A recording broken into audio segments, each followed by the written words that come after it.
Hi, everybody. Meteorologist Joe Chaffee, SNS Storm Chasers, meteorologist joechaffee.com, weatherlongisland.com.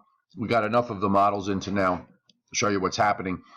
First off, before we even get to that, let's look at the satellite loop.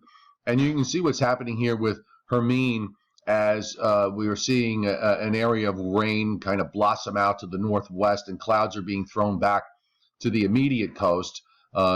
Certainly overcast over Long Island and southeastern New England, where I think there could be some issues, especially for eastern Long Island, not so much for the west.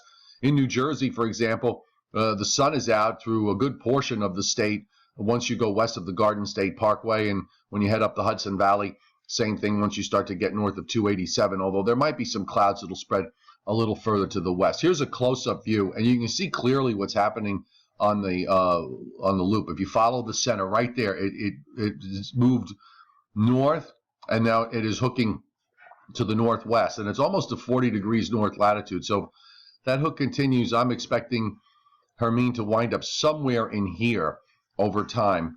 The other thing is that the cold waters are warm here, but they're not warm here. And what will happen that, and all the models show this, this system will weaken once it starts to move west of 70 west. It's moving at a crawl, and it's a cold core system anyway. So there's a point where it will extract whatever deepening it's going to extract from the upper air support it has, and then it's just going to start to slowly fill. So the issue is going to be with regards to what we wind up out of this in terms of rain and wind, and it's going to be confined to southeastern New England, eastern Connecticut, pretty much where they have the tropical storm warnings up. For Long Island, it probably will be more east of Riverhead than it will between Riverhead and Route 112, which is right about here, for those of you who don't know. And there'll be minimal impact from rain and wind as you go west from there. The only other issue is dangerous rip currents that'll be along the New Jersey shore. Okay, just want to show you the HRRR model from today, and you can see that it does bring back some rain to the coast, mainly to eastern Long Island. Gets a good shot here.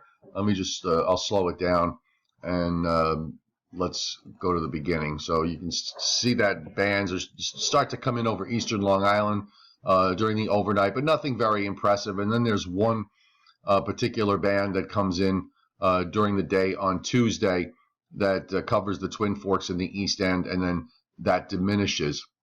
The GFS model, let me just jump to that, and they all pretty much do the same thing now. The GFS really takes it straight west to south of Montauk and Long Island, and then just kind of sit it there, and gradually the pressure just fills and it disappears, and eventually just kicks on out to the northeast. So the period I've just shown you takes you from right now we're into Tuesday, now we're into Tuesday night, Wednesday, and then gradually by Thursday it's gone. And the NAM model does the same idea. We'll punch that up for you real quick, and let me just back this up, and you can see it here. So there's Hermine moving northwest and west, and then just kind of just meanders there. Gets not too far from the south shore of Long Island, really, and then gradually just fills and disappears as the remnant low makes it fairly far west on this particular model.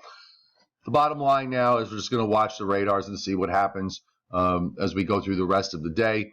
There's not really too much going on, so if you're outdoors, you can go ahead and enjoy yourselves. And don't forget to check the latest weather on meteorologistjoechaffee.com, weatherlongisland.com, and SNS Storm Chasers as they chase around all the storms that are going on in the mid-Atlantic states.